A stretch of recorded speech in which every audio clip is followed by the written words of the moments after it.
क्या होगा अगर मैं कहूं एक आदमी जापान में लैंड किया जिसके पास एक ऐसे देश का पासपोर्ट था जो अस्तित्व में ही नहीं था? क्या होगा अगर मैं कहूं वो आदमी एक सिक्योर होटल रूम से बिना किसी निशान के गायब हो गया? और क्या होगा अगर मैं कहूं उसके देश का नाम था टॉरेड? हाँ, नाम ऐसा लगता है जैसे वर्ल्ड ऑफ वॉरक्राफ्ट का कोई कैरेक्टर हो, लेकिन मामला उससे भी अजीब है।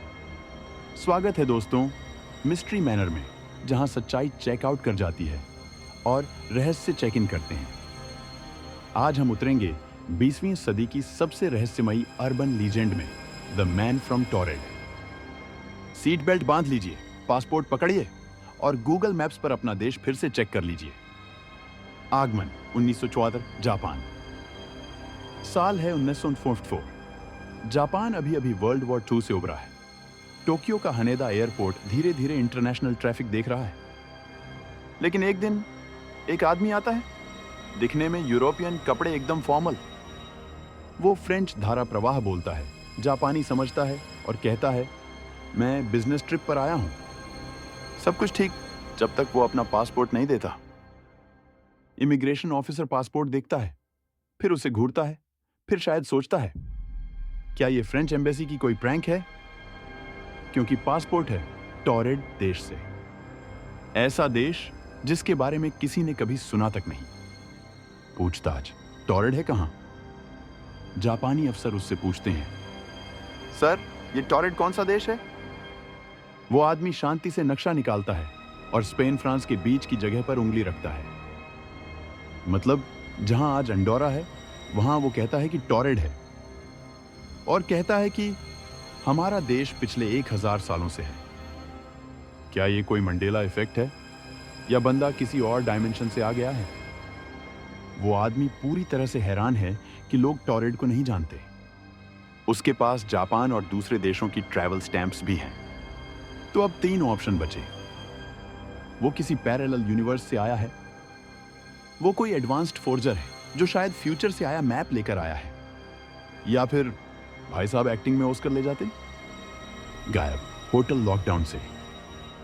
जापानी सरकार सोचती है कि हो सकता है यह आदमी कोई खतरा हो या मानसिक रूप से अस्थिर।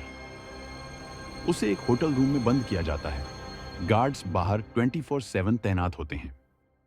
लेकिन अगली सुबह बंदा गायब, जैसे कोई मैजिक हो गया हो। खिड़की सील्ड थी, वेंट इतना छोटा कि बिल्ली भी ना जा पाए। गार्ड्स बोले कि उन्होंने पोस्ट नहीं छोड़ी। सिर्फ वो ही नहीं, उसका पासपोर्ट, डॉक्यूमेंट्स और हर एक सबूत भी गायब। ना कोई उंगली के निशान, ना कोई सीसीटीवी फुटेज, ना कोई रहस्यमयी सूटकेस। थ्योरीज, क्योंकि एक रहस्य में कभी एक कहानी नहीं होती। अब आते हैं हमारी फेवरेट पार्ट पर, उन थ्योरीज पर जिनसे मामला और गड़बड़ लगता है। Theory 1, interdimensional traveller. हो सकता है वो बंदा किसी ऐसे पैरेलल अर्थ से आया हो जहां टॉरेड असल में है। जैसे आपका फोन हेलो को हेल कर देता है, वैसे ही वो इस डायमेंशन में आ गया। क्या उसकी दुनिया में आज भी ब्लॉकबस्टर चलता है? और क्या मैं भी वहां जा सकता हूं? Theory 2, time traveller. हो सकता है वो भविष्य से आया हो जहां टॉरेड एक असली देश है। शायद उसने टाइम ट्रैवल किया, लेकिन मैं क्रेजी नहीं हूं वाला नोट छोड़ना भूल गया। थ्योरी 3, जासूस या धोखेबाज। क्या वो बंदा इंटरनेशनल सिक्योरिटी सिस्टम को टेस्ट कर रहा था? लेकिन अगर वो जासूस था तो बिना गॉटचा बोले वो गया क्यों? थ्योरी 4, ये सब कभी हुआ ही नहीं। ना कोई ऑफिशियल रिकॉर्ड है, ना कोई न्यूज रिपोर्ट। कहते हैं ये कहानी पहली बार 1960 के दशक की एक किताब में लिखी गई थी। पर रहस्य की सबसे मजेदार बात यही होती है, सबूत ना मिलना ही उसे और डरावना बनाता है। सोचिए, अगर आप कल उठें और आपका देश ही नक्शे पर ना हो तो? अगर आप अपना आधार कार्ड दिखाएं और कोई बोले, इंडिया? कौन इंडिया? क्या टॉरेड बस एक चेतावनी है, या मैट्रिक्स की गड़बड़, या एयरपोर्ट का सबसे बढ़िया प्रैंक? चाहे वो आदमी टाइम ट्रैवलर था, किसी और यूनिवर्स से आया था, या फिर जस्ट एक बेहतरीन झूठा, एक बात तय है, उसका रहस्य आज भी हमें चौंकाता है। तो अगली बार जब आप इंटरनेशनल ट्रैवल करें, पासपोर्ट जरूर चेक कर लीजिए, और नक्शा भी। लाइक करें अगर आपका देश अब भी मैप पर है। सब्सक्राइब करें अगले रहस्यमय सफर के लिए। कमेंट करें आपको क्या लगता है, टॉरेड असल में था या नहीं।